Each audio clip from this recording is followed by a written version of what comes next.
पिछली सरकारों में विकास का कोई विजन नहीं था, तो स्वाभाविक रूप से विरासत के प्रति भी उनके मन में कोई श्रद्धा का भाव नहीं था। मुझे तो आश्चर्य होता है, आपने गत दिनों अयोध्या के अंदर देखा होगा, अयोध्या में श्री राम जन्मभूमि में घटना घटित हुई।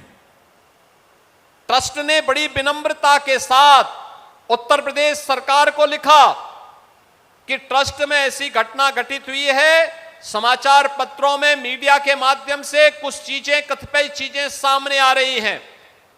अगर हम सफाई देंगे तो हो सकता है लोगों को विश्वास न हो, और हम चाहते हैं कि उत्तर प्रदेश सरकार एक हाई लेवल की एसआईटी गठित करे और उस एसआईटी के माध्यम से सच्चाई समाज के सामने आनी चाहिए। क्योंकि जो भी काम अयोध्या में हुआ है, मंदिर से संबंधित काम हुआ है, बाहर का इंफ्रास्ट्रक्चर उत्तर प्रदेश सरकार ने बनाया है, लेकिन मंदिर परिसर का काम वह जनता जनार्दन के पैसे से बना है, और इसकी जांच अगर एक स्वतंत्र एसआईटी से आप करवा देते तो अच्छा होता। हमने तत्काल एक एसआईटी गठित की। बहनों और भाइयों, एसआईटी जब तक गठित नहीं हो रही थी तब तक समाजवादी पार्टी, कांग्रेस और अन्य सेकुलर दल कहते थे कि एसआईटी गठित होनी चाहिए।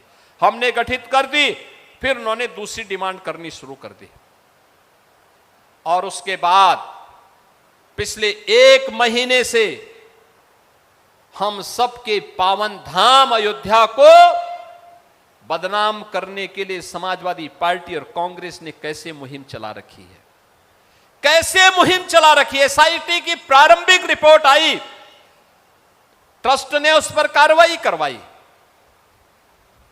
लेकिन कैसे एक एक को टारगेट किया जा रहा है, कैसे अयोध्या को टारगेट किया जा रहा है, कैसे राम जन्मभूमि को बदनाम किया जा रहा है, कैसे आस्था पर प्रहार करने का कार्य एक कांग्रेस, समाजवादी पार्टी और एक कथित सेकुलर दलों के द्वारा देश के अंदर एक नेगेटिव वातावरण बनाने का कुत्सित प्रयास हो रहा है। समाजवादी पार्टी के लोग कहते हैं कि अयोध्या में जो घटना घटित हुई, आस्था आहत हुई।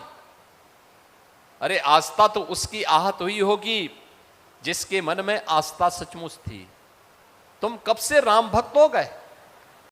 अरे राम द्रोही जैसा आचरण जिन लोगों का रहा हो, जिन्होंने राम भक्तों पर लाठियां और गोलियां चलाई हो, जिन्होंने श्री राम के अस्तित्व पर ही प्रश्न खड़े किए हो, ये कौन सी आस्था की बात करते हैं?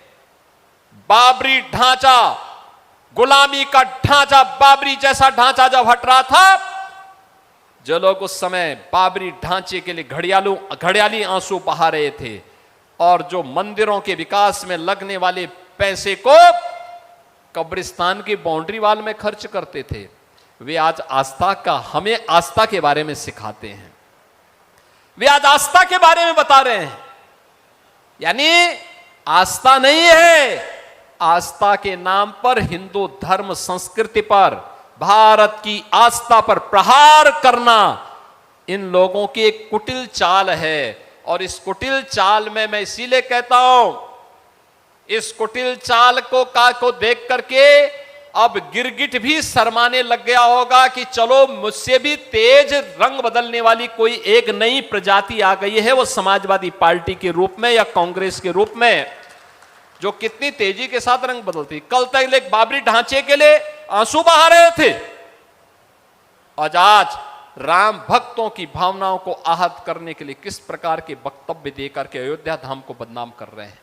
आपने देखा होगा पिछले कुछ दिनों से इनके द्वारा भारत की सनातन आस्था पर प्रहार करने की कितनी शरारतें हो रही हैं, किस प्रकार की बयानबाजी की जा रही है।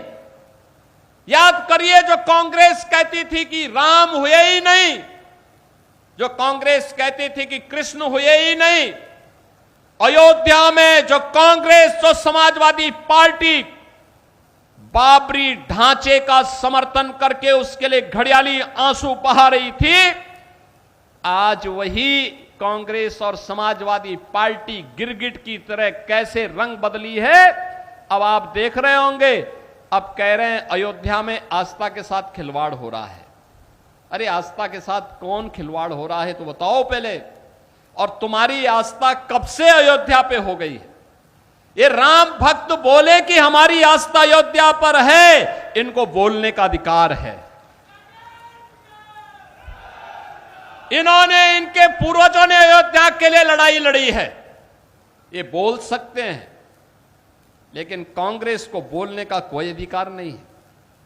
जो कांग्रेस राम के अस्तित्व को नकारती थी, जो समाजवादी पार्टी राम भक्तों पर गोली चलाती थी, वे आस्था की कौन सी बात कर रहे हैं? जो धार्मिक हिंदू विरासत से जुड़े हुए धार्मिक स्थलों के पुनरुद्धार का पैसा कब्रिस्तान की बाउंड्री वाल पर खर्च कर देते थे, वे लोग कौन सी आस्था की बात कर रहे हैं? और यही प्रश्न आपको करना चाहिए समाजवादी पार्टी और कांग्रेस के लोगों से।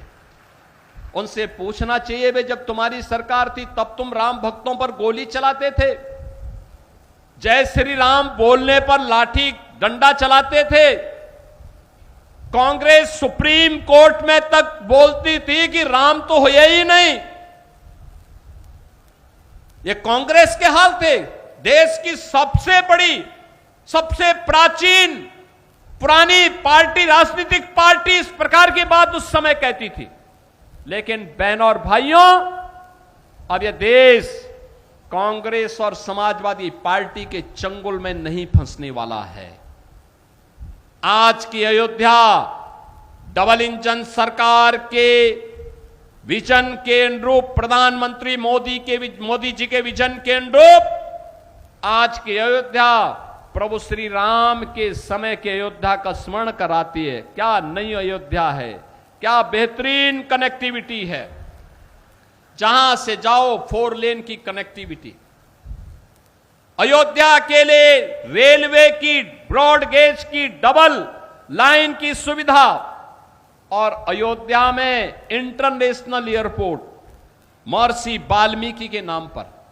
यह केवल भारतीय जनता पार्टी कर सकती है। भारतीय जनता पार्टी के डबल इंजन सरकार ही कर सकती है। महर्षि वाल्मीकि के नाम पर इंटरनेशनल एयरपोर्ट, निषाद राज के नाम पर अयोध्या में रेन बसेरा का निर्माण, माता सबरी के नाम पर भोजनालय का निर्माण। आज आप राम जी की पेड़ी में जाइए, कितनी शानदार वहां पर लोग स्नान कर सकते हैं, कितनी सुंदरता है। आज की अयोध्या हरेक को आकर्षित करती है, दुनिया को आकर्षित करती है। और यही तो पीड़ा विपक्ष की है कि न चाहते हुए, इनके दुष्प्रचार के बावजूद भी इतने लोग अयोध्या कैसे आ रहे हैं। उनको चिंता इस बात की है। और कभी कभी तो मुझे संदेह होता है, संदेह इस बात का होता है कि ये लोग एक घटना को किस तरीके से बढ़ा करके, हिंदुओं को अपमानित करके आस्था पर प्रहार करने का काम कर रहे हैं।